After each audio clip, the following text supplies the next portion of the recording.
قد فتنا قبلهم قوم فرعون وجاءهم رسول كريم أن أدوا إلي عباد الله إني لكم رسول أمين وألا تعلوا على الله إني آتيكم بسلطان مبين وإني رضوا بربي وربكم أن ترجعون وإن لم تؤمنوا لي فاعتزلون ودعا ربه أن هؤلاء قوم مجرمون وأسر بعبادي ليلا إنكم متبعون صدق الله العظيم والسلام عليكم ورحمة الله وبركاته.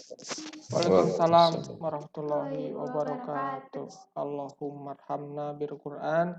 Masya Allah. Ya, syukron kasiron, jazakallah khairan kasiro, Ustaz Hadin yang sudah membacakan bagian dari kalam ilahi. Semoga Allah menurunkan rahmatnya kepada kita semua. Mendengarkan tilawah Al-Quran itu luar biasa membuat hati kita menjadi adem, hati menjadi sakinah. Baru mendengarkan, baru menyimak saja itu sudah memberikan kenikmatan kepada kita. Apalagi Al-Quran tersebut dilaksanakan, diamalkan dalam seluruh aspek kehidupan.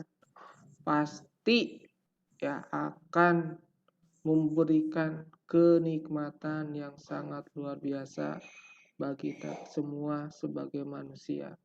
Karena Al-Quran merupakan kitabullah, merupakan firman-firman dari Allah Subhanahu wa Ta'ala. Ya. Sobat Istihad yang dirahmati Allah, bagaimana kopinya sudah diseduh? Kopinya sudah diseruput? Ya. Insya Allah ya 2 jam ke depan kita akan bersama-sama mengkaji satu topik yang cukup hangat ya.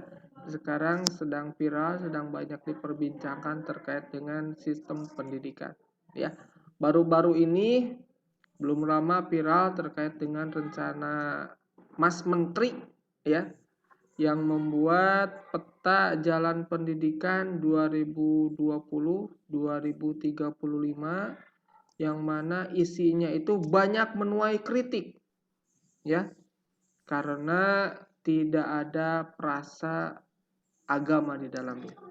Yang ada itu hanya frase akhlak dan frase kebudayaan. Ya, banyak sekali yang mengkritik dari berbagai kalangan. Ya, ada salah satunya yang mengkritik ini tidak sesuai dengan konstitusi kita karena berdasarkan undang-undang sistem pendidikan nasional yang menjadi salah satu tujuan dari pendidikan adalah menghasilkan manusia yang beriman dan bertakwa. Ya. Terakhir, ya sebagaimana kita ketahui, Mas Menteri katanya mau merevisi peta jalan pendidikan tersebut. Ya, setelah menuai kritik dari berbagai kalangan, lalu akan direvisi, akan diperbaiki katanya. Nah, sebagaimana yang kita ketahui, Sobat Istihad yang dirahmati Allah, Islam merupakan pandangan hidup yang sempurna dan paripurna. Tidak ada sedikit pun ya sisi-sisi segi-segi kehidupan dalam Islam yang tidak diatur. Apalagi ini merupakan sistem pendidikan. Yang mana sistem pendidikan ini sangat mempengaruhi kuat atau lemahnya suatu bangsa. Bila pendidikannya itu hancur, bila pendidikannya itu tidak berkualitas, bila pendidikannya itu mahal, bila pendidikan itu jelek di suatu negeri, maka rakyatnya itu akan bodoh-bodoh. Mohon maaf ya. Maka masyarakatnya itu akan jauh dari ilmu. Ketika masyarakat itu jauh dari ilmu, maka akan lemah bangsa tersebut. Ketika bangsa lemah, maka akan menjadi bulan-bulanan bangsa-bangsa yang lainnya. Nah, bagaimana Islam sebagai agama yang sempurna dan paripurna memiliki sistem yang khas tentunya. Mari kita bersama-sama menyimak uraian yang akan disampaikan oleh guru kita semua, Ustadz Abu Maulana. Bagaimana Ustadz Abu? Kabarnya sudah lama tidak berjumpa kita. Sehat-sehat Ustadz ya? Alhamdulillah. Kesibukan terakhir bagaimana Ustadz? Masih Kenapa? mengisi majelis taklim secara offline? Masih setiap malam Jumat. Alhamdulillah. Jadi Ustadz Abu ini adalah pembina dari Islam Jalan dan Titian Kehidupan. Pembina dari Istihad ini sekaligus sebagai pelopor ya, atau sebagai pencetus dari Istihad ini. Selain mengisi kajian-kajian offline, beliau juga senantiasa membina, membimbing ya majelis taklim di kediamannya di Kademangan ya. Barangkali nanti kalau ada yang ingin berjumpa langsung dengan beliau ya, mengikuti kajian beliau secara offline, nanti bisa tanyakan ke saya atau ke beliau secara langsung. Baik Ustadz, kami persilakan untuk paparan dari pembahasan sistem pendidikan Islam. Insya Allah nanti kita akan berdiskusi setelah ini. Kami persilakan. Ya Allah, khairan kasir, Dian, sobat Istihad yang dimuliakan oleh Allah Subhanahu wa taala. Semoga kita selalu diberikan kesehatan, keberkahan, dan juga rahmat Allah Subhanahu wa taala. Assalamualaikum warahmatullahi wabarakatuh. Waalaikumsalam warahmatullahi wabarakatuh. Alhamdulillahilladzi arsala rasulahu bil huda wa dinil haq liyuzhirahu 'ala dini kullihi wa kafa billahi syahida. Asyhadu an la ilaha illallah wahdahu la syarika lah wa asyhadu anna Muhammadan abduhu wa rasuluhu la nabiyya ba'dah. Allahumma shalli wa sallim ala nabiyyina Muhammadin wa ala alihi wa sahbihi ajmain. Amma ba'du. Qala Allah fi kitabil karim, a'udzu billahi minasyaitonir rajim. Bismillahirrahmanirrahim. Fa imma ya'tiyanukum minni huda faman taba'a hudaya fala yadhillu wa la yashqa. Qala Allahu aidan yarfa'illahu allazina amanu minkum wallazina utul ilma darajat. Qala Rasulullah sallallahu alaihi wasallam, bada'al islamu ghariban wa sayaudu ghariban kama bada fatuba lil ghuraba. Qalu ya Rasulullah wa manil ghuraba? Qala alladzina yuslihuna inda fasadin nas. Shadaqallahul adzim wa shadaqa rasulul karim. Wa nahnu ala dzalika minasyahidin wa syakirin walhamdulillahi rabbil alamin. Saudaraku, sobat Istihad yang dimuliakan oleh Allah Subhanahu wa taala, pertama dan paling utama marilah kita panjatkan puji syukur kehadirat Allah Subhanahu wa taala atas segala limpahan rahmat, hidayah serta nikmatnya. Shalawat serta salam selalu tercurah pada junjungan kita bersama Nabi besar Muhammad Sallallahu Alaihi Wasallam, pada keluarganya, pada para sahabatnya, dan pada umatnya secara keseluruhan, bil khusus pada kita semua. Tuhan billah rahmatullah, sobat Istihad yang dimuliakan oleh Allah Subhanahu wa taala. Pada hari ini bulan Rajab, ada berbagai peristiwa besar. Bil khusus di bulan Rajab ini ada peristiwa besar di tanggal 27 Rajab, yaitu Isra dan Mi'rajnya Rasulullah Shallallahu Alaihi Wasallam. Begitu pula di bulan Rajab ada peristiwa besar yang ini mungkin terlupakan oleh kaum muslimin.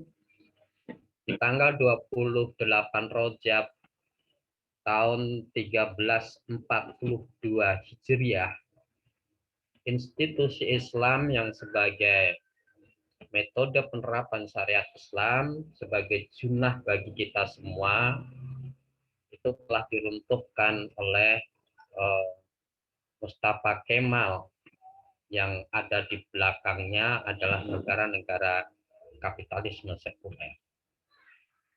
Nah, inilah yang memilukan kita sehingga berbagai kehidupan kita bukan lagi kita berada di habitat kita sendiri.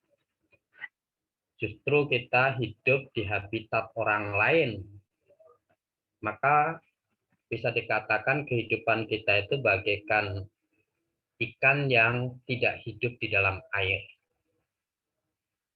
Sehingga kita sulit untuk melakukan apapun, bahkan ya akhir-akhir ini sebagaimana tadi sampaikan Ustadz Jen, terjadi satu perdebatan seru, kalau tidak boleh dikatakan polemik ataupun gonjang-ganjing. Nah, itulah yang membuat saya pribadi untuk mengambil satu tema kajian pada malam hari ini, yakni sistem pendidikan Islam. Walaupun tadi ada beberapa peristiwa besar. Nah, yang melatar belakangi tema yang saya sampaikan itu adalah gonjang-ganjing di akhir ini, di mana Kementerian Pendidikan itu menghilangkan frasa agama dalam draft peta jalan pendidikan Indonesia tahun 2020 sampai 2030. Di mana visi dari draft peta jalan pendidikan 2020 sampai 2030 itu membangun rakyat Indonesia untuk menjadi pembelajar seumur hidup yang unggul, terus berkembang, sejahtera, dan berakhlak nilai-nilai budaya Indonesia dan Pancasila. Bahkan Mas Menteri menjelaskan, ya, karena di dalam visinya itu tidak ada frasa agama, namun Mas Menteri menjelaskan bahwa meski tidak ada kata agama secara eksplisit di dalam visi tersebut, agama dan Pancasila itu tetap ada dalam peta jalan pendidikan 2020 sampai 2035. Nah, menurut beliau, hal tersebut tercantum dalam tujuan membangun profil pelajar Pancasila sebagai sumber daya manusia yang unggul. Di antaranya, ya, profil tersebut adalah pelajar yang beriman, bertakwa kepada Tuhan Yang Maha Esa, dan berakhlak mulia. Bahkan beliau menambahkan, agama bukan hal yang sangat penting, namun hal yang esensial bagi pendidikan bangsa kita. Ya, pada saat ini, peta jalan pendidikan dirancang untuk menciptakan pelajar yang beriman, bertakwa kepada Tuhan Yang Maha Esa, dan berakhlak mulia. Nah, inilah alasan-alasan beliau. Namun sebagaimana kita ketahui, perundang-undangan, peraturan, dan apapun yang ada, yang jelas-jelas tertera saja bisa ditarik ke kanan dan ke kiri, apalagi ini tidak ada, gitu ya. Ini akan menjadi alasan kuat bahwa ya tidak perlu adanya agama, yang penting berakhlak, berbudaya, dan sesuai dengan Pancasila. Sementara kita juga dihadapkan pada satu situasi orang yang mengatakan saya Pancasila saja, tingkah laku perbuatannya itu menurut saya pribadi kayaknya kok bertentangan dengan Pancasila itu sendiri. Nah, hilangnya frasa agama dalam draft peta jalan pendidikan Indonesia itu mendapatkan beberapa kritik, ya, khususnya Ketua Muhammadiyah, ya, menurut Prof. Hidar Nasir, beliau mengatakan hilangnya frasa agama dalam visi pendidikan itu bertentangan dengan konstitusi, yakni pasal 31, ya, ayat 3 Undang-Undang Dasar yang berbunyi pemerintah mengusahakan dan menyelenggarakan satu sistem pendidikan nasional yang meningkatkan keimanan dan ketakwaan serta akhlak mulia dalam rangka mencerdaskan kehidupan bangsa yang diatur dengan undang-undang. Ya.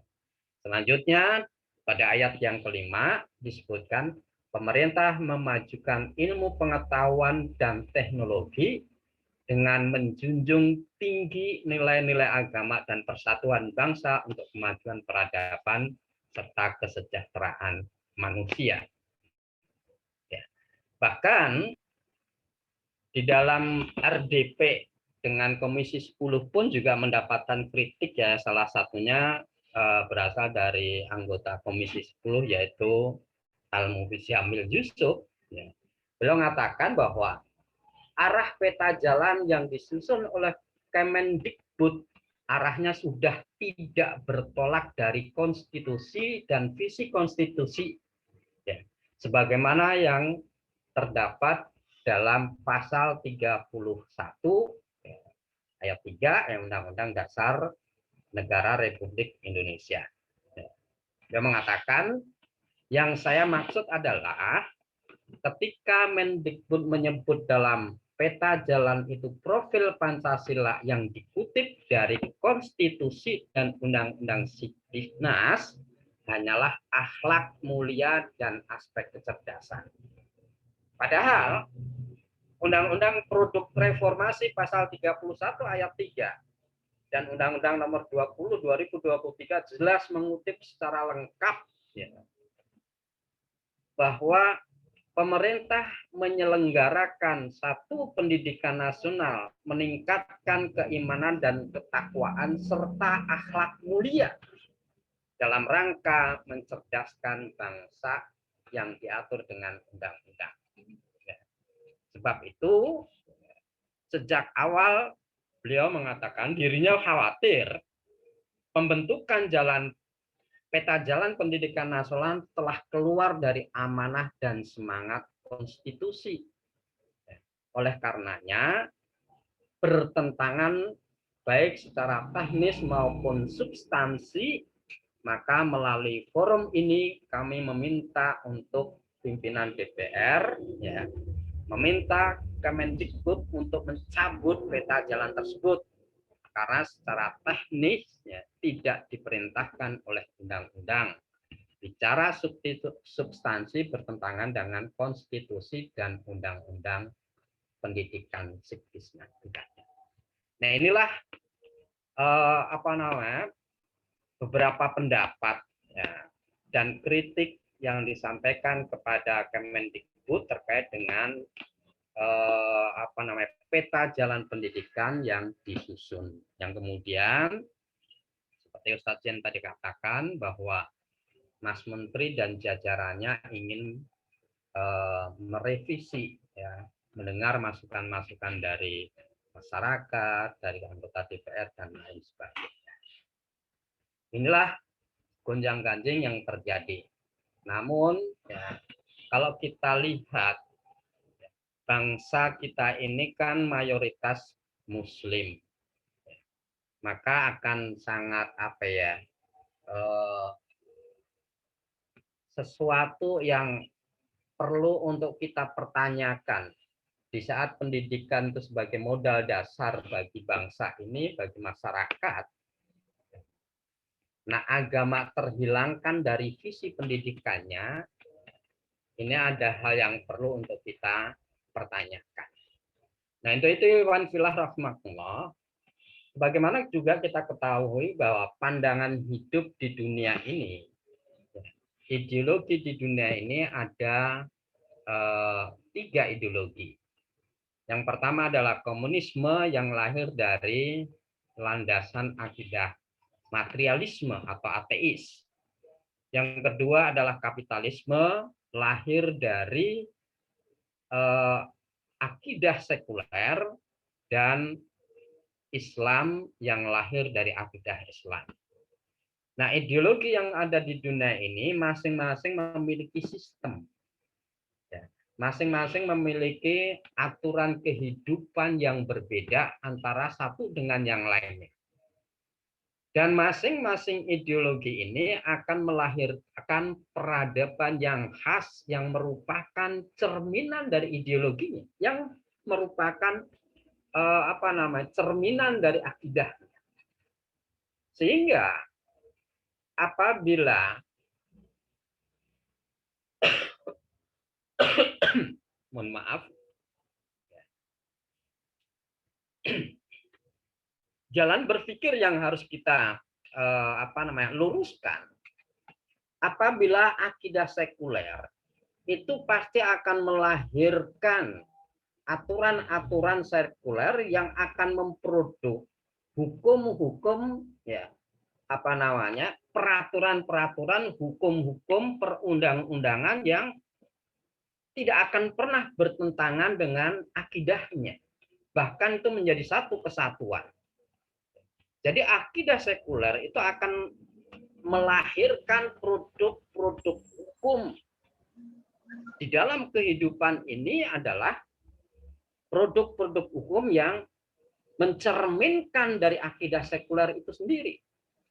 Baik itu pendidikannya, baik itu perekonomiannya, peradilannya, pergaulan, dan seluruh aspek kehidupannya itu akan mencerminkan dari akidahnya. Inilah jalan berpikir yang benar. Inilah jalan berpikir yang masuk akal. Dengan demikian, ketika akidahnya Islam, itu akan melahirkan aturan-aturan Islam, itu akan menghasilkan produk-produk hukum yang sesuai dengan akidahnya. Maka tidak akan pernah mungkin, tidak akan pernah terjadi akidah sekuler akan memproduk hukum-hukum Islam. Begitu juga sebaliknya, akidah Islam itu tidak akan pernah memunculkan, melahirkan produk-produk hukum yang bertentangan dengan akidah Islam. Jadi rumusannya kayaknya seperti itu. Dengan demikian, peradaban manusia yang berada di tengah-tengah kehidupannya, maka itu juga mencerminkan dari ideologi, mencerminkan dari akidah yang dijadikan sebagai landasan kehidupan. Ya, misalkan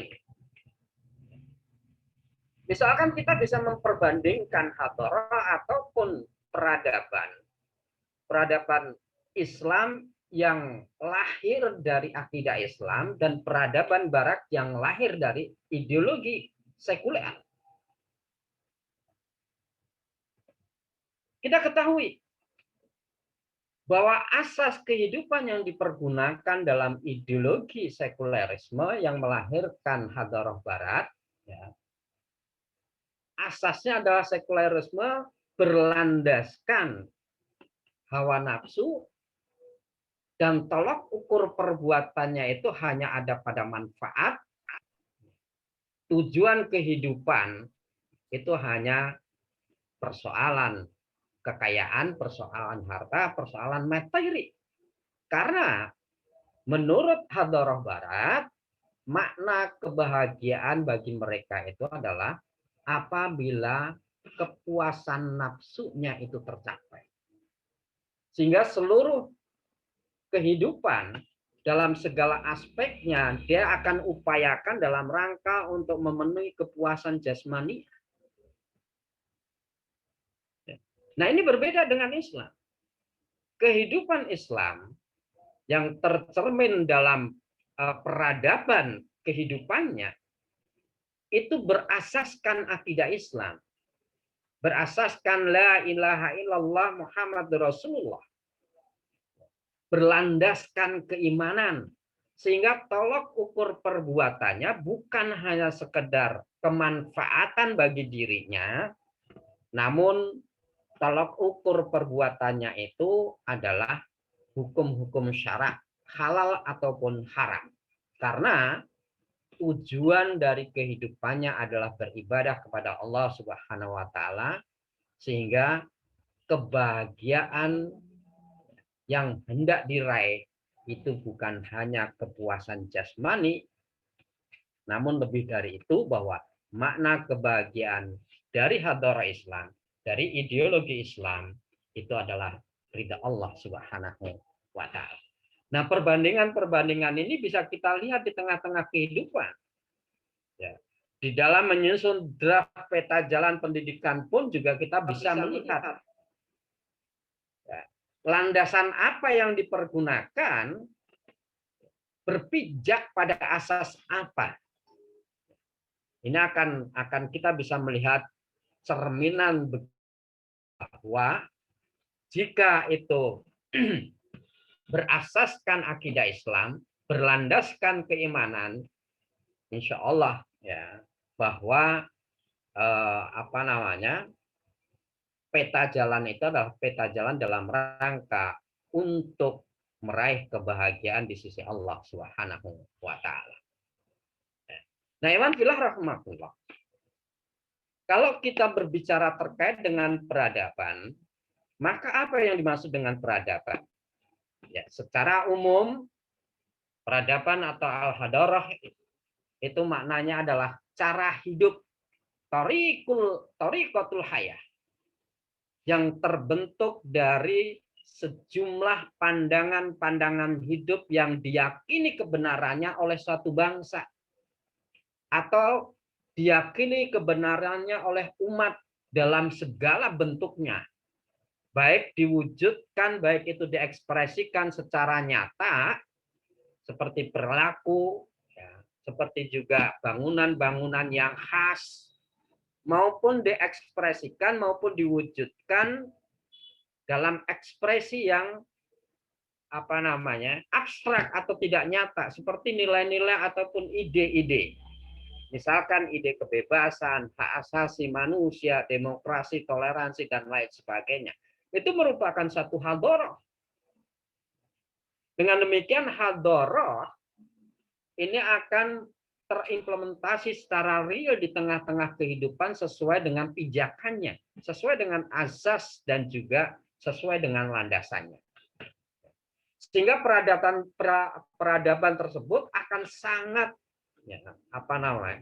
berkaitan dengan pendidikan. Karena pendidikan, melalui pendidikan itu peradaban suatu bangsa, sebagai Ustaz yang tadi katakan juga ya, peradaban suatu umat itu akan dibentuk dan diwariskan dari satu generasi kepada generasi selanjutnya. Dengan demikian, pendidikan itu memiliki fungsi strategis.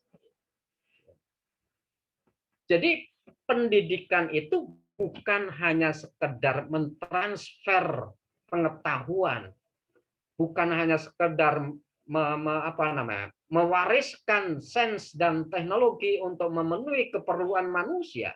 Namun lebih dari itu, pendidikan adalah instrumen pembentuk peradaban dan pandangan hidup dari suatu bangsa ataupun umat.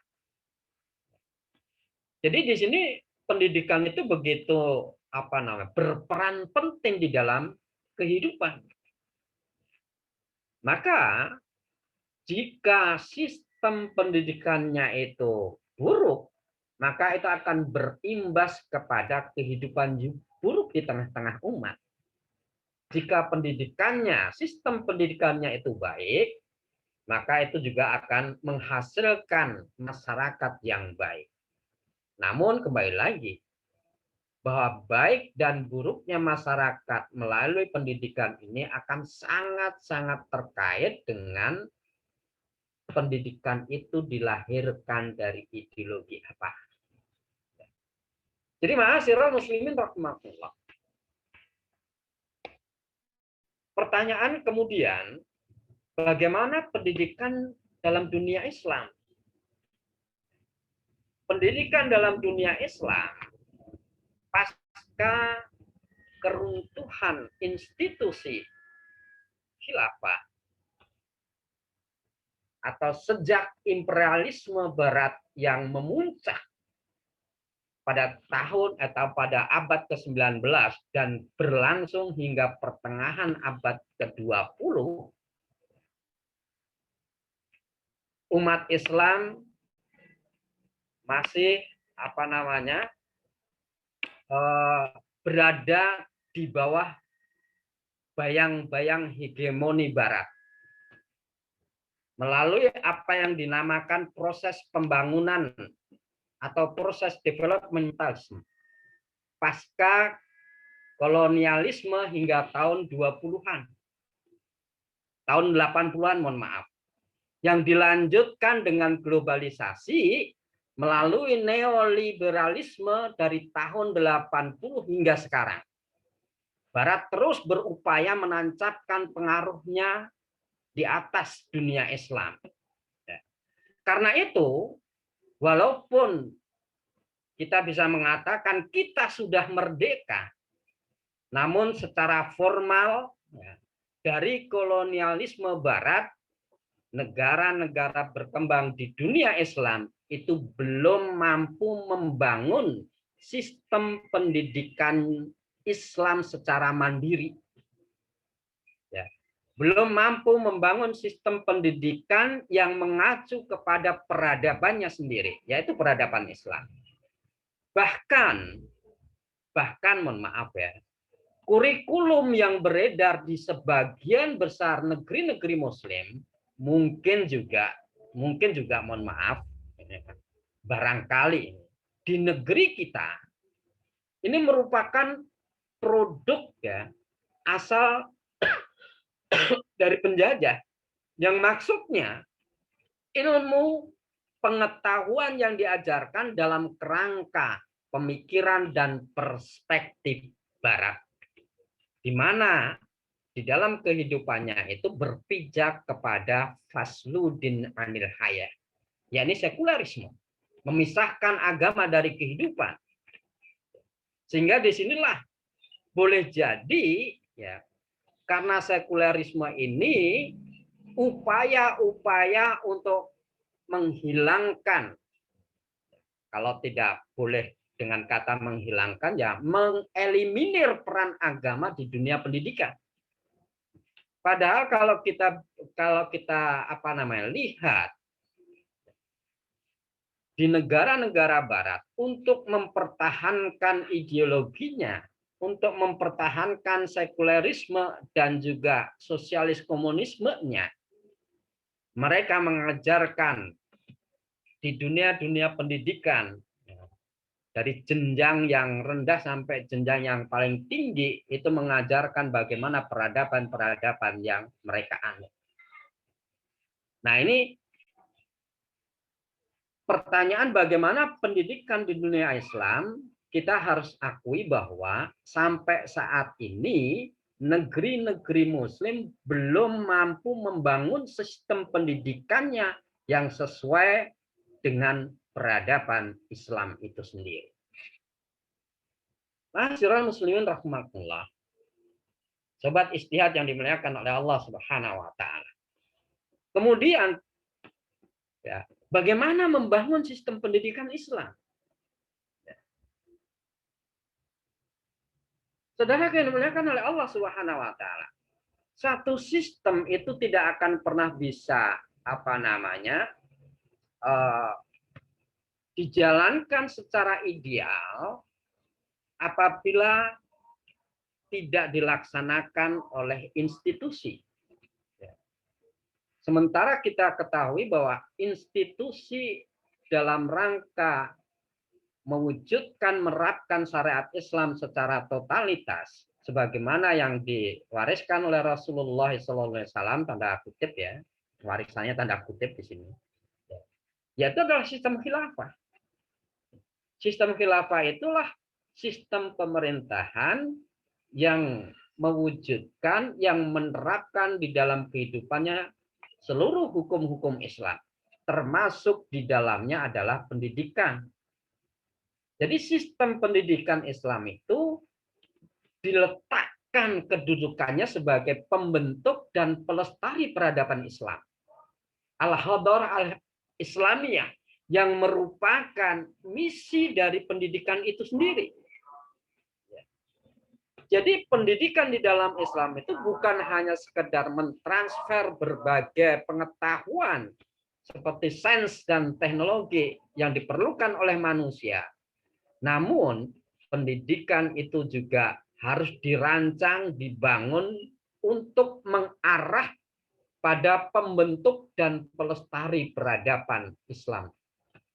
Maka jika pendidikan Islam yang ideal seperti itu ingin dicapai, maka tidak akan pernah terwujud selama sistem pemerintahan, sistem kenegaraannya itu tidak mengacu kepada akidah Islam.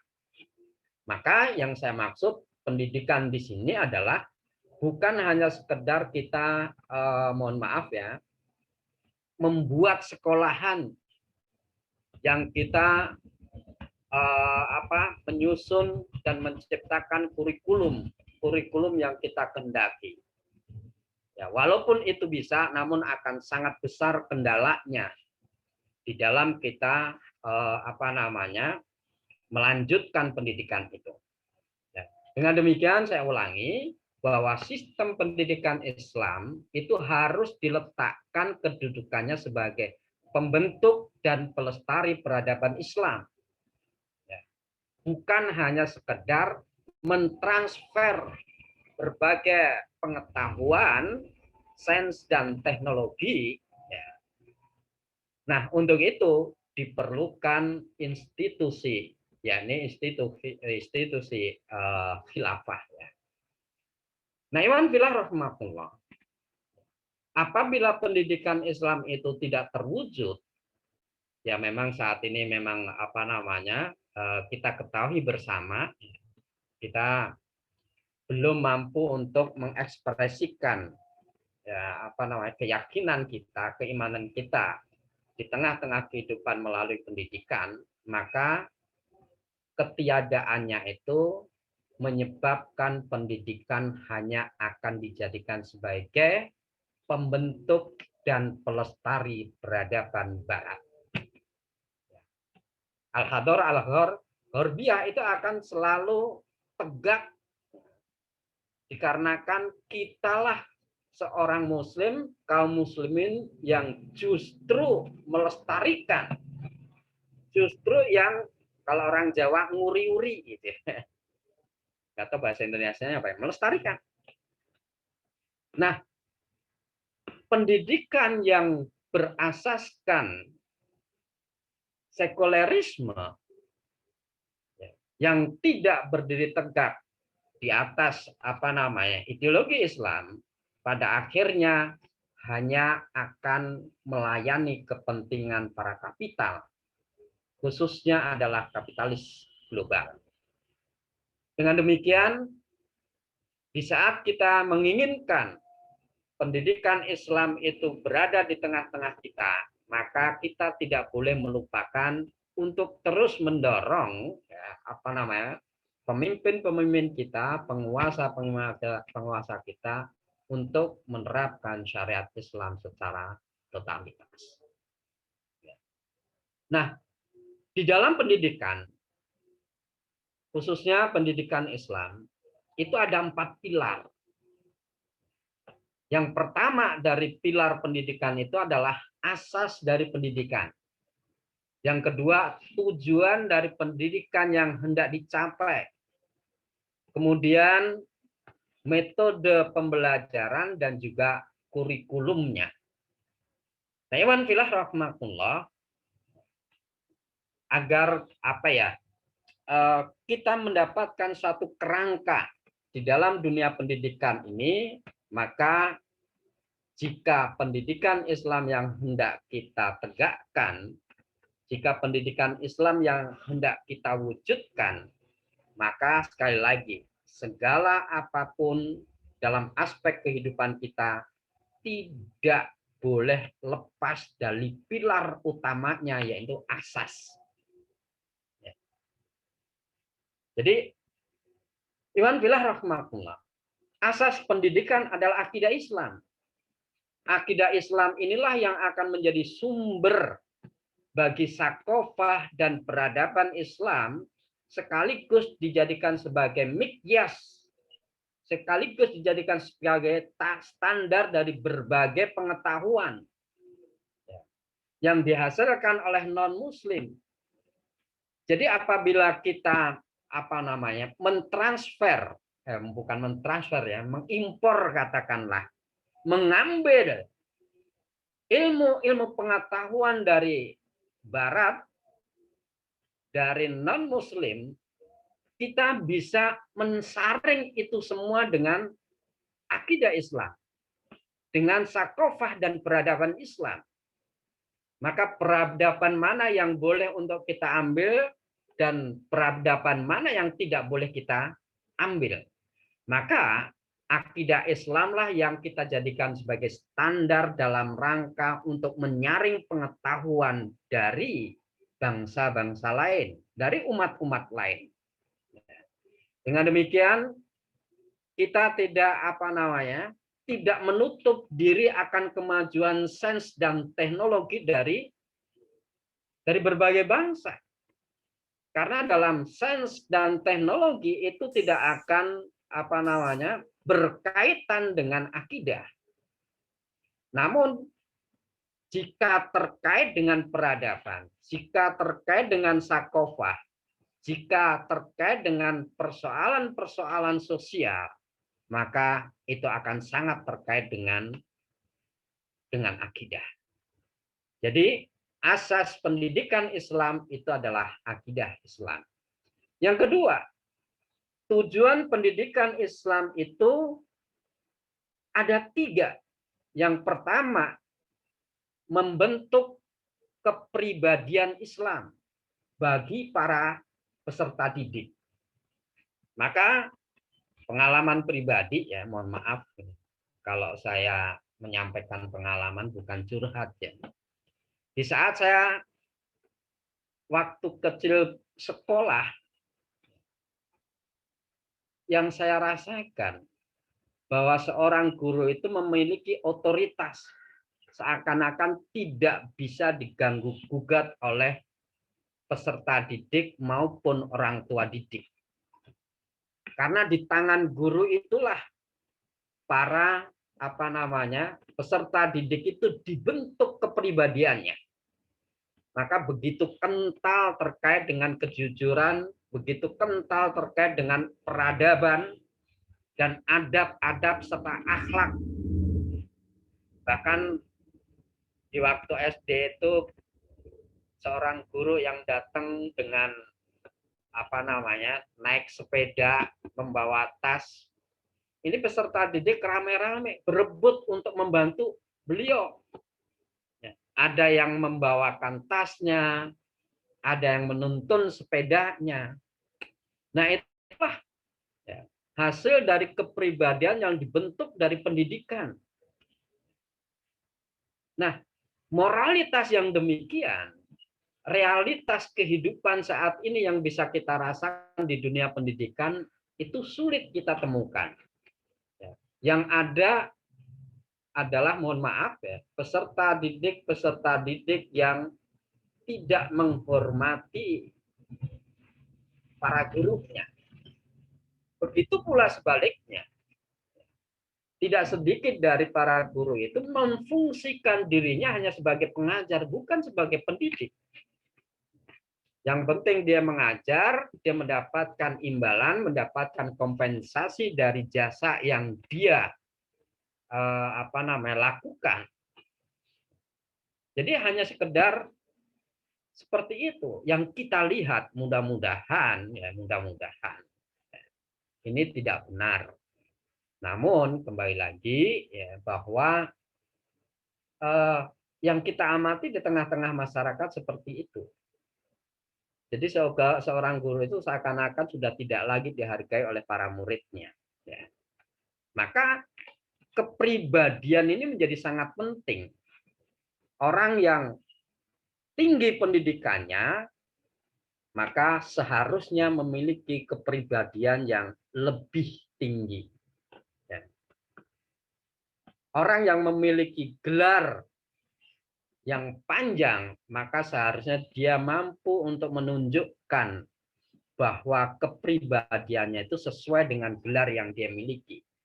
Namun, apabila gelar dari pendidikan yang dia dapatkan itu hanya tidak berlandaskan akidah Islam, maka seringkali kita mendengar bahwa kita sekolah itu tujuannya hanya ingin mendapatkan pengakuan bahwa kita pernah sekolah, yaitu selembar kertas yang bernama ijazah ataupun yang lainnya.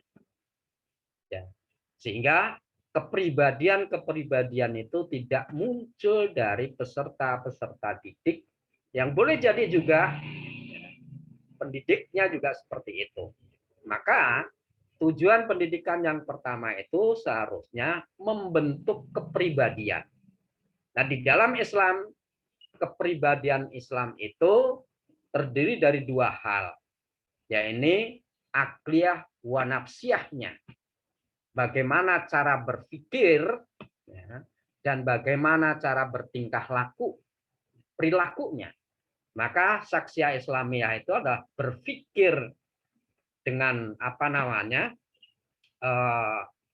dengan konsep Islam dan berperilaku ya, mewujudkan apa yang telah diperintahkan oleh Allah dan Rasul-Nya. Jadi itu yang pertama. Tujuan pendidikan yang pertama adalah membentuk kepribadian Islam. Yang kedua, tujuan pendidikan itu untuk membekali peserta didik dengan sakofah Islamiyah, dengan ilmu-ilmu keislaman. Disinilah Rasulullah SAW bersabda bahwa menuntut ilmu bagi kaum muslimin dan muslimah itu wajib. Ya. Kewajiban untuk bagaimana memahamkan diri akan sakofah Islam, sehingga dengan sakofah Islam yang dia miliki, di saat dia melakukan satu aktivitas, maka aktivitas yang dilakukan itu menjadi bagian dari ibadah kepada Allah Subhanahu wa Ta'ala. Dan dari aktivitas yang dia lakukan, dia hanya mengharapkan ridha Allah Subhanahu wa Ta'ala. Dengan demikian, sakofah Islam itu menjadi begitu penting bagi dirinya karena dia menyadari bahwa seorang muslim diciptakan oleh Allah Subhanahu wa Ta'ala di dunia ini memiliki amanah, memiliki taklif, yakni wa ma khalaqtul jinna wal insa illa liya'budun. Allah berfirman, aku tidak menciptakan jin dan manusia kecuali untuk beribadah. Nah, ibadah itu adalah kepatuhan dan ketundukan kita kepada Allah Subhanahu wa Ta'ala dan keterikatan kita dengan aturan-aturan agama. Yang itulah nanti akan kita pertanggungjawabkan di saat kita kembali kepada Allah Subhanahu wa Ta'ala. Ya. Dengan demikian di dalam kehidupan ini kita mewajibkan pada diri kita untuk memahami sakofah Islam. Kita harus memahami ilmu-ilmu tentang keislaman, karena dengan ilmu itulah ya, apa yang kita lakukan akan lebih sempurna di hadapan Allah Subhanahu wa Ta'ala. Yang ketiga, tujuan dari pendidikan Islam itu adalah membekali peserta didik dengan ilmu-ilmu yang diperlukan dalam kehidupan, seperti sains dan teknologi. Ya. Jadi, sebagai seorang Muslim, dia harus, mohon maaf nih ya, contoh saja, ya. kalaupun dia seorang ulama, itu akan lebih sempurna di saat beliau, ya, di saat kita, katakanlah seperti itu, menguasai ilmu-ilmu sains dan teknologi. Maka tidak salah kita bergelar doktor, kita tidak salah bergelar insinyur dan apapun, namun juga jangan dilupakan bahwa kita harus memiliki menguasai ilmu-ilmu keislaman sehingga pengetahuan kita terkait dengan sains dan teknologi itu akan lebih membawa diri kita untuk semakin bertakarub ilallah. Kita akan selalu bertambah keyakinannya kepada Allah Subhanahu wa taala dengan penguasaan sains dan teknologi yang kita miliki. Nah, Iwan fillah rahmatullah, dalam rangka untuk mencapai 3 tujuan dari pendidikan, maka ada 3 konsep kunci dalam rangka untuk meraih itu. Yang pertama adalah bagaimana konsep tentang berpikir kita dan bagaimana penguasaan kita tentang metode berpikir itu. Kemudian dari metode berpikir itu akan menderivasikan cabang-cabangnya. Jadi cabang-cabang berpikir itu adalah ada metode berpikir rasional dan juga berpikir ilmiah. Nah, itu kalau nanti kita berbicara tentang berpikir dan metode berpikir, maka seorang yang berpendidikan dia akan lebih mendalam berkaitan dengan bagaimana cara dia berpikir. Yang kedua, dalam rangka untuk mencapai tujuan pendidikan, maka kita harus mengenal terkait dengan klasifikasi pengetahuan, di mana pengetahuan itu, sebagaimana di depan saya katakan, itu terbagi menjadi 2 hal, yakni ilmu-ilmu terkait dengan kehidupan yang diperlukan oleh manusia, yakni sains dan teknologi dan yang lainnya, yang kemudian dengan ilmu-ilmu sosial kemanusiaan. Ini harus kita bedakan agar kita tidak rancu, bahkan hantam kromo. Misalkan yang seluruhnya dari barat kita tolak atau yang dari seluruhnya dari barat kita terima. Karena apa? Karena kita tidak menguasai klasifikasi pengetahuan itu sendiri. Mana yang boleh dan mana yang tidak boleh. Yang ketiga, iwan fillah rahmatullah, dalam rangka untuk mencapai tujuan pendidikan, kita harus mampu untuk menyaring ilmu-ilmu pengetahuan yang diproduksi dari umat-umat lain, hadorah wal madaniyah. Jadi mana yang terkait dengan hadorah dan mana yang terkait dengan madaniyah. Sehingga kita akan lebih jelas, kita akan lebih tepat, kita akan lebih sempurna untuk mengadopsinya atau menolaknya. Jadi penolakan kita, pengabdosian kita terkait dengan ilmu-ilmu itu semua karena kita berpijak kepada akidah Islam. Mana yang boleh dan mana yang tidak boleh. Mana yang halal dan mana yang haram. Yang terakhir, iwan fillah rahmatullah, terkait dengan metode dan kurikulum pendidikan. Metode dan kurikulum pendidikan harus dirancang dan diarahkan dalam rangka untuk meraih dan mewujudkan misi dan visi pendidikan. Misi dan visi pendidikan yakni misi menjadikan pendidikan itu pembentuk dan pelestari peradaban Islam. Sementara visi pendidikan di dalam Islam itu adalah membentuk kepribadian Islam bagi para peserta didik yang dibekali dengan ilmu-ilmu keislaman atau sakofah Islamiyah, serta dibekali para peserta didik ini dengan ilmu-ilmu yang diperlukan dalam kehidupan seperti sains dan teknologi. Nah, untuk itu pendidikan itu akan sempurna. Ya, sekali lagi saya katakan, pendidikan itu akan sempurna terwujud di tengah-tengah kehidupan apabila dilaksanakan oleh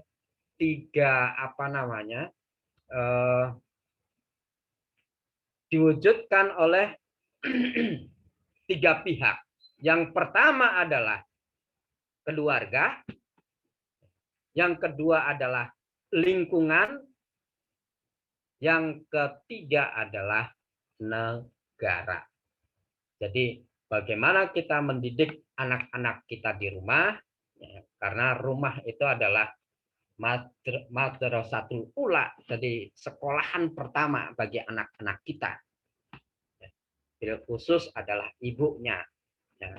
Namun juga tidak menutup kewajiban itu kepada bapaknya atau ayahnya, karena kedua orang tua inilah yang bertanggung jawab akan pendidikan anak-anaknya. Sebagaimana yang disabdakan oleh Rasulullah SAW, kullu mauludin yuladuna alal fitrah. Setiap anak yang lahir itu dalam keadaan suci, kedua orang tuanya lah yang bisa menjadikan anak itu menjadi Yahudi, Nasrani, ataupun Majusi.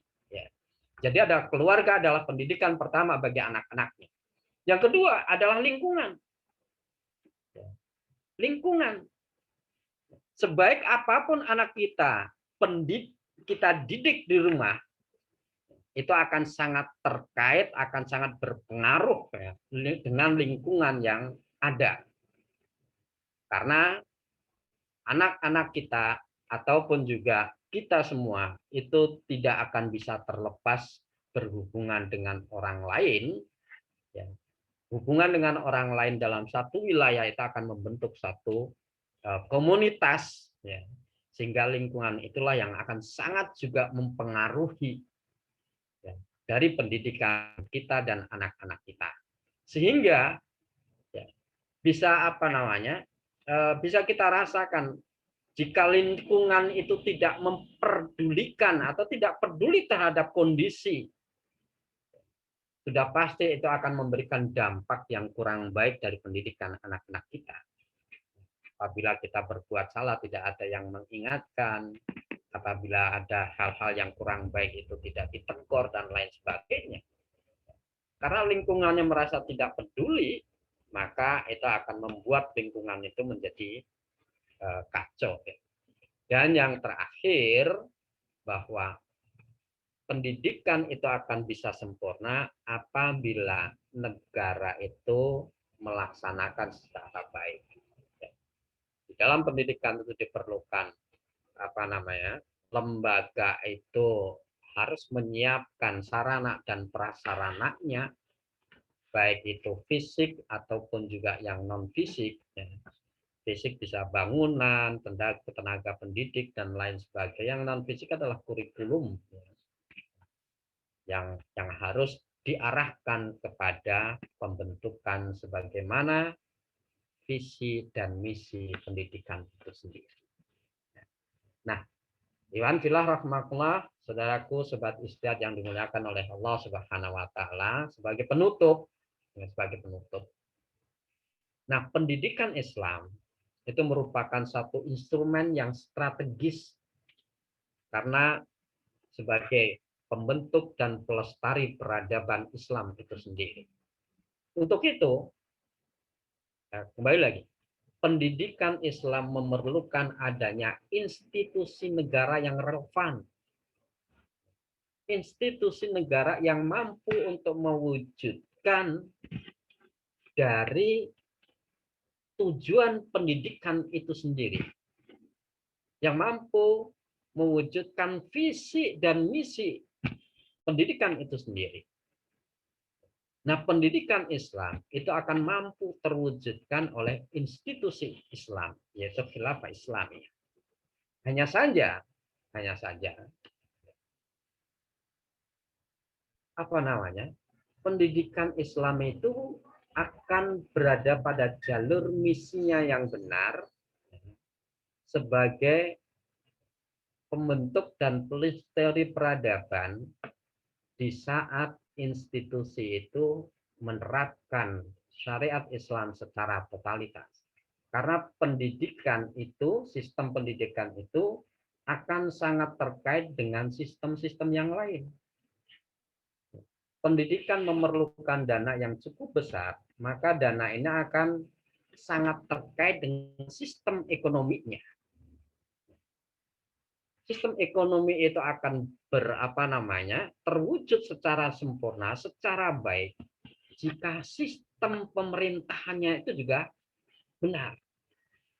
Sistem pemerintahan itu akan baik jika negara, bentuk negara, sistem negaranya pun juga baik.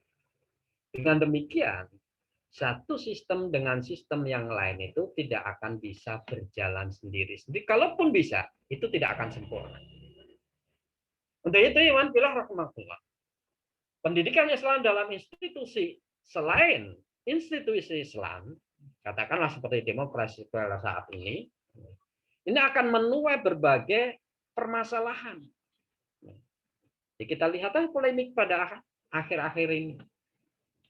Itu dikarenakan kembali lagi mendudukkan pendidikan dalam konsep yang tidak seharusnya menjadi konsumsi kita sebagai kaum muslimin. Jadi didudukkan pada kepentingan saja. Karena itu dalam sistem sekuler ini pendidikan Islam tidak akan mampu sepenuhnya menjadi pembentuk dan pelestari peradaban. Namun justru sebaliknya, pendidikan Islam yang berada pada sistem sekuler itu akan menjadi pembentuk dan pelestari peradaban barat. Dengan ungkapan yang lebih tegas, pendidikan Islam dalam sistem demokrasi sekuler saat ini hanyalah instrumen alat penjajahan, instrumen imperialisme. Sekedar alat para kapital global dalam rangka untuk mewujudkan kepentingan pasar. Dalam rangka untuk melestarikan hegemoni barat atas dunia Islam. Dengan demikian, menjadi tugas kita bersama sebagai kaum muslimin, bagaimana kita harus mewujudkan, mengupayakan pendidikan Islam itu terwujud di tengah-tengah kehidupan kita. Maka jangan sampai kita lupakan, kita harus terus berupaya mendorong para pemimpin-pemimpin kita agar mereka mau menerapkan syariat Islam secara totalitas. Apabila itu terwujud, maka insya Allah seluruh persoalan itu akan terselesaikan. Salah satunya adalah persoalan pendidikan. Demikian materi yang bisa saya sampaikan pada malam hari ini. Semoga bisa menambah wawasan dan juga mungkin penyadaran bagi kita semua. Terus sementara saya kembalikan kepada Ustadz Jen. Saya akhiri. Assalamualaikum warahmatullahi wabarakatuh. Waalaikumsalam warahmatullahi wabarakatuh. Terima kasih banyak jazakallah khairan katsira Ustadz Abu yang telah memberikan pemaparan yang sangat luas sekali, sangat mendalam terkait dengan sistem pendidikan dalam Islam. Jadi luar biasa sekali kita menyimak dari tadi begitu detail, begitu komprehensifnya sekali konsep pendidikan dalam Islam ini, sehingga wajar saja ya kita mendapatkan kenyataan pada saat dulu secara historis Ini ada yang tahu di belakang gambar saya ini gambar apa? Yang bisa jawab dapat door prize. Ustadz Tri Ananto biasanya selalu benar menebaknya. Gambar pohon, Sat. Oh, pohon ya. Pohon apa? Ustadz Ya, Jan, ya. itu ada Pak Paidi, itu teman saya SMA di Solo, Ustadz. Masya Beliau Allah. kepala sekolah tuh. Masya Allah, salam kenal Pak Paidi. Assalamualaikum Pak Paidi. Waalaikumsalam. Alhamdulillah kehormatan buat kita semua di majelis ini ada Bapak Guru ya, ada Bapak kepala sekolah yang senantiasa berbagi ilmunya kepada para murid-muridnya. Insya Allah sebentar lagi berbagi ilmu bersama kita ya Pak. Baik, jadi sahabat istihad yang dirahmati Allah, di belakang saya ini adalah gambar dari peninggalan peradaban kejayaan umat Islam Cordoba itu ya. Saya izin sebentar Ustadz Jan. Baik Saya Ustaz. sebentar. Baik. Ya, dengan dilaksanakannya sistem pendidikan Islam yang begitu komprehensif sebagaimana yang dipaparkan oleh Ustadz Abu Maulana tadi, itu kan berlandaskan kepada akidah Islam, itu kan ya, membentuk output dari pendidikannya itu bukan hanya sekedar kecerdasan secara intelektual saja, tetapi memiliki kepribadian-kepribadian yang sangat berakhlak mulia, ya, menguasai teknologi dan ya di zamannya itu merupakan ulama-ulama terkemuka. Sehingga sebagaimana yang kita ketahui bahwasannya para ilmuwan-ilmuwan dulu itu semuanya itu adalah merupakan para ulama. Jadi tidak ada dikotomi, tidak ada pemisahan antara agama dengan ilmu-ilmu yang lainnya, ya. Setiap orang yang mengkaji berbagai keilmuan, sains, teknologi itu senantiasa diawali dengan mempelajari keilmuan-keilmuan Islam terlebih dahulu, ya. Karena dalam Islam itu yang wajib terlebih dahulu adalah memahami, menguasai ilmu-ilmu yang sifatnya itu wajib fardu ain, ya, seperti ilmu sholat, ya, saum, ibadah dan sebagainya. Baru beranjak kepada ilmu-ilmu sains, teknologi dan sebagainya. Sehingga terbukti ya peradaban membuktikan kepada kita semua bahwasannya para ilmuwan terkemuka ya penemu-penemu di bidang kedokteran seperti Ibnu Sina itu adalah merupakan ulama yang menguasai ilmu-ilmu agama juga, gitu ya. Ada Al-Jabar yang sampai dengan saat ini peninggalan ilmunya itu terus digunakan, ya. Kita bisa menggunakan komputer ini karena memang ada penemuan-penemuan dari Al-Jabar terkait dengan matematika, ya, dan sebagainya. Itu adalah bukti bahwasannya sistem pendidikan Islam ketika dilaksanakan, ketika diamalkan itu benar-benar melahirkan output peserta didik yang sangat luar biasa. Ya, kita berharap semoga saat ini juga kita dapat mengulangi kembali kejayaan umat Islam khususnya dalam bidang pendidikan. Ya. Di kolom chat sudah ada beberapa pertanyaan, ada dari Mas Fajar, ada dari Ustadz Ahadin, ya. Kita sambil menunggu Ustadz Abu,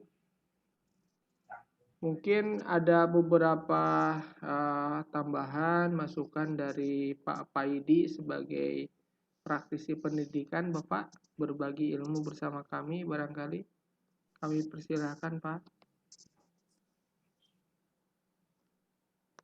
Terima kasih. Untuk pendidikan Islam, ya, pendidikan Islam sebenarnya di era sekarang itu mulai berkembang karena ini dari gerakan-gerakan yang muncul, baik itu di lingkungan masyarakat ataupun mungkin juga gerakan-gerakan yang ada di lingkungan sekolah. Karena untuk Rois sendiri saya kira untuk setiap sekolah itu sudah berbeda dengan ketika kita saat sekolah dulu mungkin. Nah, Rois jadi itu rohani Islam ya Pak? iya, Organisasi rohani Islam ya, rohani Islam Rohis itu. ya.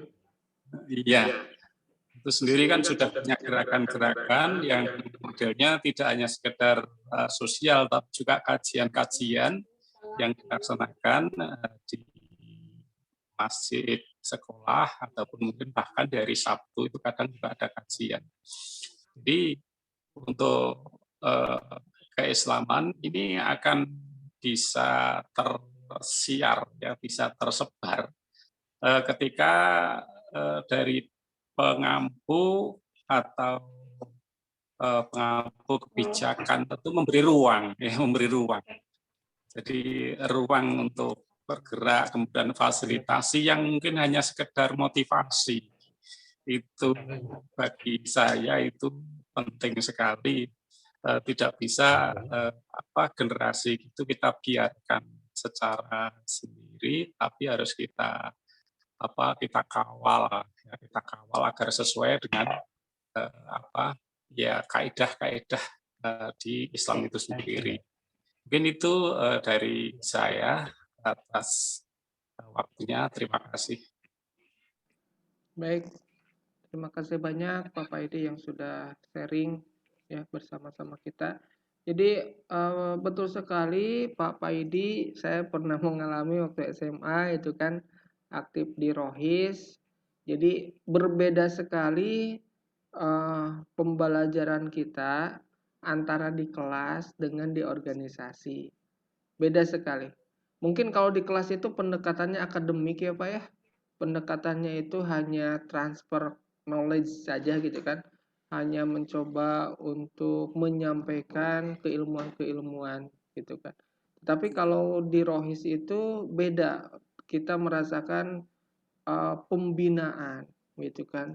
Benar-benar diayomi. Bukan hanya sekedar membagikan atau menyalurkan ilmu saja, tetapi bersama-sama beribadah gitu kan. Sekarang di Rohis melaksanakan Qiyamul Lail bersama, melaksanakan kajian bersama. Jadi kerasa banget ruh jama'inya itu bersama-sama Rohis itu kan, itu sangat berpengaruh, sangat berdampak gitu kan. Tidak berbeda dengan suasana di kelas gitu hanya untuk mendapatkan nilai begitu. Mudah-mudahan ini dapat terus terlaksana ya Pak. Meskipun kadang kita juga mendapatkan beberapa ya pandangan-pandangan dari orang-orang yang tidak menghendaki ya.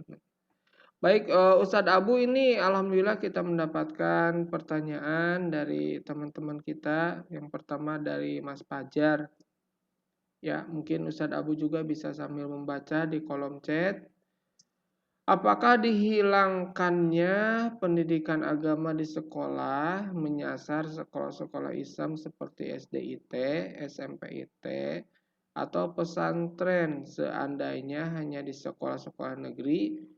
Mungkin ini peluang bagi umat Islam yang mampu untuk membuka sekolah berbasis pendidikan agama Islam dengan leluasa tanpa harus mengikuti kurikulum dari pemerintah yang hanya mementingkan pendidikan dunia dan akhirat. Ini dari Mas Fajar.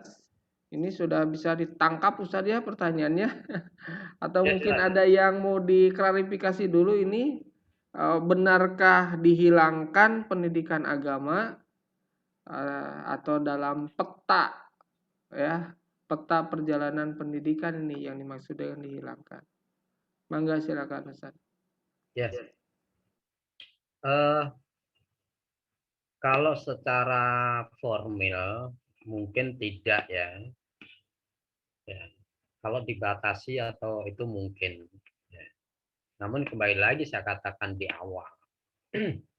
Jika peraturan dan perundang-undangannya itu tidak mencantumkan secara implisit, maka tidak menutup kemungkinan itu akan dijadikan persoalan ke depannya, itu akan apa namanya, menghambat dari pendidikan Islam itu sendiri. Bahkan sekarang pun juga sudah ada riak-riak yang berkomentar bahwa pendidikan Islam yang mengarahkan kepada lebih berakhlak Islam itu dikatakan apa ya, nggak toleran gitu. Sebagaimana kasus yang terakhir terkait dengan siswi non-Muslim yang memakai kerudung. Sebetulnya pakai kerudung itu ekspresi dari keimanan sebagai seorang muslimah. Maka bisa kita katakan bahwa apa namanya, kerudung yang dipergunakan oleh seorang muslimah itu dalam rangka untuk membentuk peradaban dirinya itu terkait dengan keyakinannya. Tapi ini justru dipermasalahkan, gitu loh. Dipermasalahkan. Sekalipun kembali lagi bahwa yang mereka permasalahkan itu adalah non-Muslim yang sekolah di situ. Dengan demikian akan sangat mungkin pula gitu ya, jika frasa agama itu tidak tercantumkan, maka lebih leluasalah mengambil satu sikap dalam rangka untuk mengeliminir kembali sakofah Islam itu dipelajari oleh kaum muslimin yang saat ini secara institusional dalam dunia pendidikan begitu minim sebelumnya. Sebetulnya udah minim, tapi akan diperminim lagi lah, katakanlah seperti itu. Nah pertanyaannya, jika itu hanya di sekolah-sekolah negeri, apakah akan juga mengkaitkan itu kepada sekolah-sekolah Islam, SDIT dan lain sebagainya? Ya, kembali lagi saya katakan, peraturan dan perundang-undangan itu mengikat kepada seluruh warga negara. Ya. Maka kembali lagi, ya, sekalipun mohon maaf nih, sekalipun itu belum terjadi, namun tidak menutup kemungkinan pun juga terjadi. Nah, apakah kondisi seperti itu bukan menjadi satu peluang bagi swasta, katakanlah, untuk membuat sekolah-sekolah yang lebih Islami? Ya peluang itu sangat mungkin, sangat mungkin. Namun demikian, di dalam dunia pendidikan yang secara formal itu akan sangat-sangat terkait dengan kurikulum. Tidak ada pendidikan yang apa namanya, yang ada di negeri kita itu terikat dengan kurikulum.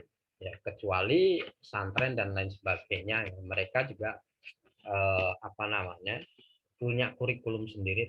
Namun tetap saja dia akan paling tidak menyesuaikan dengan kurikulum yang telah ditetapkan oleh pemerintah, agar peserta-peserta didik yang ada pada pesantren itu bisa mengikuti secara formal, diakui secara formal apa namanya, keilmuannya, selain juga lebih bermanfaat keilmuannya di tengah-tengah masyarakat. Karena apa ya, kalau secara fakta dan kenyataannya, kalau kita ingin cari kerja itu yang ditanya ijazahnya, bukan apa namanya, sekolah di pesantren mana dan lain sebagainya. Bahkan kadang-kadang ijazah itu hanya sebagai formalitas di dalam memperoleh kesempatan kerja. Namun demikian, ya, kembali lagi, kita harus tetap semangat untuk memberikan pendidikan kepada anak-anak kita dan diri kita, ya, khususnya karena kita tidak akan mungkin bisa menyiapkan anak-anak kita secara baik jika kita enggan untuk mempersiapkan diri menjadi orang baik. Ya. Jadi apa namanya?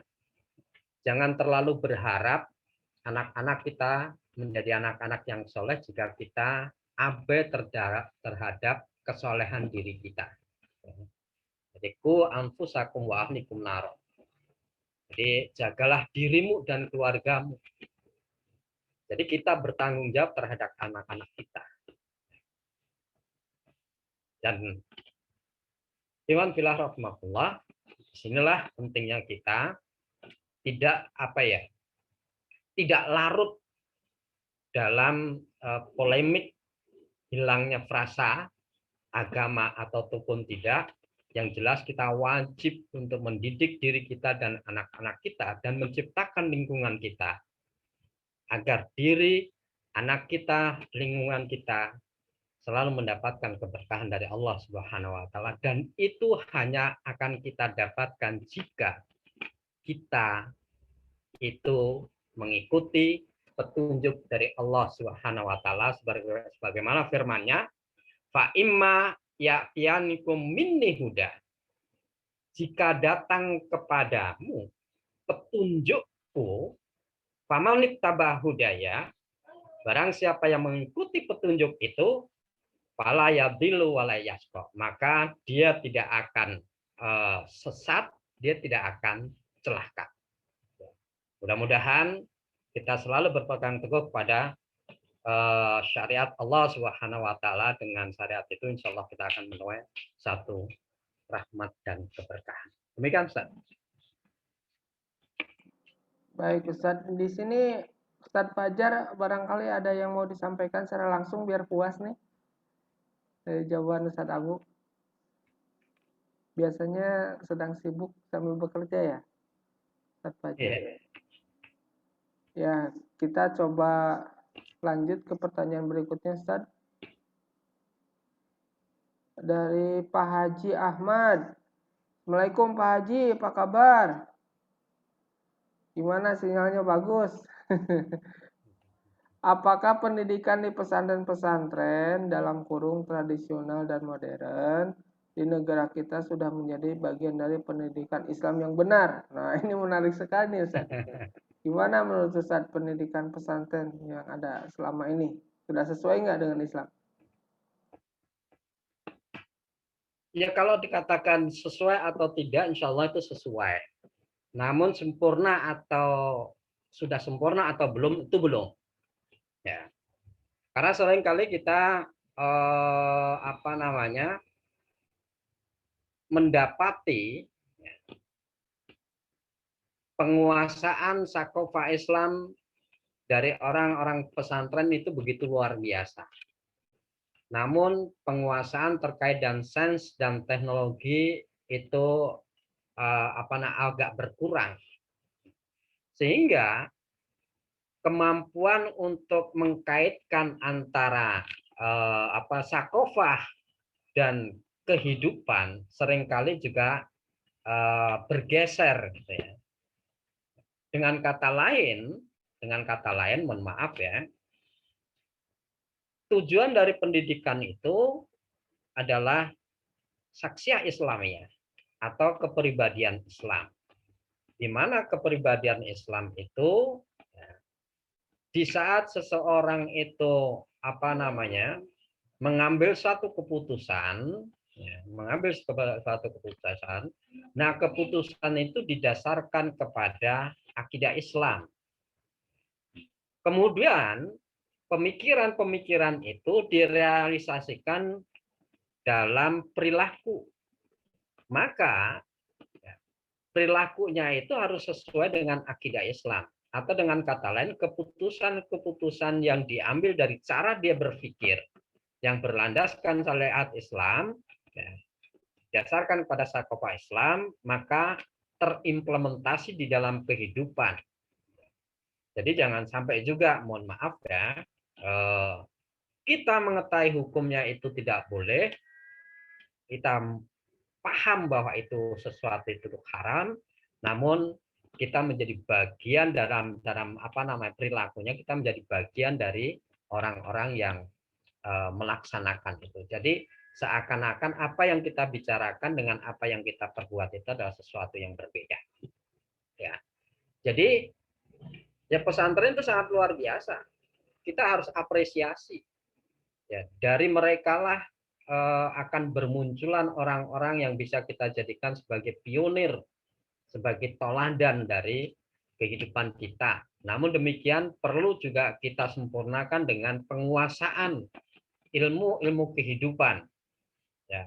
Dan ilmu kehidupan ini akan sangat terkait dengan fakta-fakta yang ada. Jadi apa namanya? Kalau dikatakan sesuai atau tidak, insya Allah sesuai, namun tidak akan bisa sempurna, betul-betul sempurna. Ya, Ustaz. Baik, Ustaz, terima kasih. Bagaimana Pak Haji? Sudah cukup nampaknya Pak Haji Ahmad atau mau? Cukup Ustaz, cukup Ustaz. Baik. Makasih, cukup Ustaz. Baik Pak Haji. Lanjut kepada pertanyaan dari Ustadz Agus Ainun Najib. Apa solusi praktis yang bisa kita upayakan saat ini agar pendidikan umat tidak terbawa arus pendidikan sekuler dan bisa mempertahankan pendidikan yang berasaskan Islam sambil mengupayakan berdirinya institusi yang bisa menegakkan Islam secara menyeluruh? Gimana nih Tad? Untuk saat ini praktisnya kayak gimana nih Tad? Biar kita bebas dari pengaruh sekulerisme nih. Yang pertama yang harus kita lakukan adalah penguasaan terhadap diri kita akan sakofa Islam. Ya. Sehingga dengan sakofa Islam itu kita mengetahui mana yang apa namanya yang boleh dan mana yang tidak boleh. Yang kedua, kita juga harus tambah wawasan kita terkait dengan sistem, ya, apa namanya, di dalam kehidupan itu kan ada sistem, 3 sistem kehidupan, atau dengan kata lain 3 ideologi. Ya. Kita harus mampu mengkomparasikan, ya, terkait dengan ketiga sistem ini, sehingga penguasaan kita terkait sistem-sistem yang ada, sehingga kita akan tahu persis bahwa jika berbuat seperti ini akan sesuai dengan sistem Islam ataupun tidak. Itu harus kita ketahui. Yang ketiga, langkahnya di saat kita sudah apa namanya memahamkan diri kita, maka kita harus membina anak-anak kita. Kita harus menciptakan paling tidak lingkungan kita, agar lingkungan itu apa namanya tetap berpegang teguh kepada nilai-nilai agama kita. Berat iya, maka sekalipun kita tidak mendapatkan pelajaran-pelajaran sakofah ataupun agama di, katakanlah ya mohon maaf ya, di dunia formal, namun sangat-sangat terbuka pendidikan itu kita dapatkan secara non formal. Mohon maaf ya, contoh saja tahatu bin nikmat. Ya, seperti kita bisa melaksanakan pendidikan itu mengambil waktu yang minimal lah, katakan seminggu sekali. Ya. Seperti saya itu ngisi di apa namanya setiap malam Jumat. Ya. Jadi ada malam Jumat, ada bulanan. Itu dalam rangka mendidik kita agar kita tidak terlalu dalam apa namanya bergelut pada dunia sistem sekuler yang ada di hadapan kita. Ya. Namun kembali lagi ya, semua itu ada tantangan dan juga ada rintangannya. Seringkali muncul di dalam kehidupan kita hal-hal yang seperti itu. Ya. Dengan demikian, Iwan filah rahmatullah, ya, jangan berkecil hati ya, terkait dengan itu semua. Namun itu menjadi tugas kita untuk selalu mengupayakan diri ya, agar kita lebih menguasai terkait dengan pendidikan agama. Ya, khususnya untuk diri kita yang kemudian kita akan turunkan kepada anak-anak kita. Dan jangan lupa kita upayakan lingkungan kita pun juga tertular dengan konsep-konsep kehidupan yang kita miliki. Ya. Sebagaimana Rasulullah SAW sabdakan, balighu ani walau ayat. Sampaikan dari diriku itu walaupun satu ayat. Jadi pembelajaran yang kita lakukan jangan hanya untuk diri dan keluarga kita, namun juga harus kita share kepada teman-teman kita, saudara-saudara kita, dan juga tetangga-tetangga kita, yang mudah-mudahan dengan itu semua kita akan membentuk satu lingkungan, membentuk suatu pergaulan, membentuk satu hubungan yang baik. Insya Allah. Demikian Ustaz. Baik Ustadz dan Sobat Istihad yang dirahmati Allah. Ini nampaknya kurang ini pembahasan pendidikan ini satu sesi gitu ya. Ini sangat luas, sangat mendalam sekali. Mudah-mudahan di sesi-sesi berikutnya bisa lebih dikupas, bisa lebih dirinci Ustadz ya.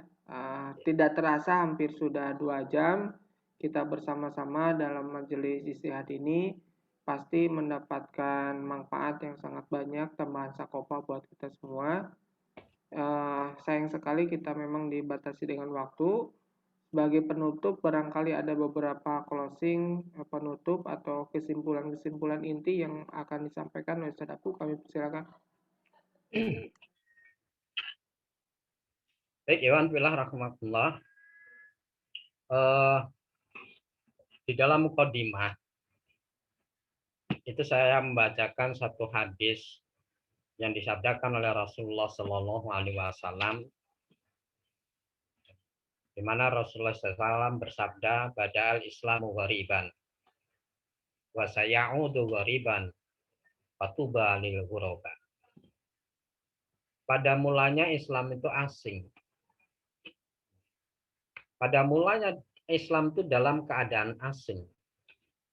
Keterasingan Islam yang pertama itu karena memang Islam belum berkembang, Islam belum disampaikan, atau Islam belum sampai kepada mereka, maka mereka asing. Dengan keterasingan itulah Rasulullah SAW berupaya setiap saat menyampaikan Islam itu ke tengah-tengah masyarakat. Sehingga berkembang, bahkan perkembangan itu sampai ke diri kita. Semua itu berpangkal dari Rasulullah SAW. Padahal Islamu ghariban. Namun Rasulullah melanjutkan sabdanya, wa sayaudu ghariban. Namun Islam itu akan kembali menjadi asing. Sayaudu ghariban, akan kembali asing. Nah, kembali menjadi asing itu bukan berarti kita tidak tahu akan Islam. Bukan berarti kita tidak kenal dengan Islam. Kita tahu Islam, kita kenal Islam, bahkan mungkin kita paham akan Islam. Namun keterasingan itu dikarenakan kita menutup diri terhadap Islam. Kita enggan, kita menyelisih akan Islam, sehingga Islam itu asing bagi kita. Padahal kita mengaku sebagai kaum muslimin. Maka Allah Subhanahu wa taala mengingatkan, "Wa man a'rada an dzikri fa inna lahu ma'isyatan dhanka." Seandainya engkau berpaling dari peringatanku, maka akan diberikan kehidupan yang sempit. Saya melebar sedikit stajiannya. Dengan demikian juga kita harus membuka diri kita akan bencana-bencana yang ada. bencana-bencana yang ada itu mungkin karena apa? Karena berpalingnya kita dari peringatan-peringatan Allah Subhanahu wa taala. Berpalingnya kita dari aturan-aturan Allah Subhanahu wa taala dikarenakan tadi keasingan kita kepada Islam. Wa sayaudu ghariban, maka akan kembali menjadi asing. Fatuba lil ghuraba. Maka berbahagialah orang-orang yang dianggap asing. Fatuba lil ghuraba. Para sahabat bertanya, "Wa man ghuraba ya Rasulullah?" Siapa mereka orang-orang yang beruntung, orang-orang yang berbahagia itu ya Rasul? Siapa al-ghuraba itu? Rasulullah menjawab, al-ghuraba itu alladzina yuslihuna inda fasadin nas. Orang yang berbahagia itu, al-ghuraba itu adalah orang-orang yang selalu melakukan perbaikan-perbaikan di tengah-tengah manusia yang rusak. Manusia yang mengasingkan diri dari ajaran-ajaran Islam. Yang menolak, yang menyelisihi. Jadi, al-ghuraba inilah yang seharusnya kita bersyukur di hadapan Allah. Masih ada al-ghuraba. Masih ada orang-orang yang melakukan perbaikan-perbaikan di tengah-tengah manusia yang sudah tidak lagi peduli terhadap syariat Allah Subhanahu wa taala. Dengan demikian, semoga al-ghuraba itu adalah salah satunya adalah kita semua. Dengan kita menjadikan al-ghuraba atau orang-orang yang melakukan perbaikan-perbaikan bukan hanya sekedar kita mengekspresikan keimanan kita dalam dunia pendidikan untuk mempersiapkan diri dan anak-anak kita. Namun lebih dari itu, al-ghuraba itu juga bagaimana mengupayakan masyarakat, mengupayakan lingkungan itu memiliki kesadaran untuk kembali kepada Allah Subhanahu wa taala. Semoga semoga kesempatan yang masih kita miliki, kita berupaya menjadi bagian dari itu semua. Demikian Ustadz Zen, penutup yang bisa saya sampaikan. Dan Allah wa iyyakum ajmain billahi taufiq wal hidayah. Assalamualaikum warahmatullahi wabarakatuh. Waalaikumsalam warahmatullahi wabarakatuh. Sudah sangat jelas, sangat gamblang sekali ya tadi closing statement melengkapi dari paparan Ustadz Abu Maulana. Selanjutnya untuk keberkahan dari pelaksanaan kajian kita malam hari ini, kami mohon kiranya kepada Ustadz Iwan untuk dapat membacakan penutupan doa. Kami persilakan Ustadz Iwan Abudina.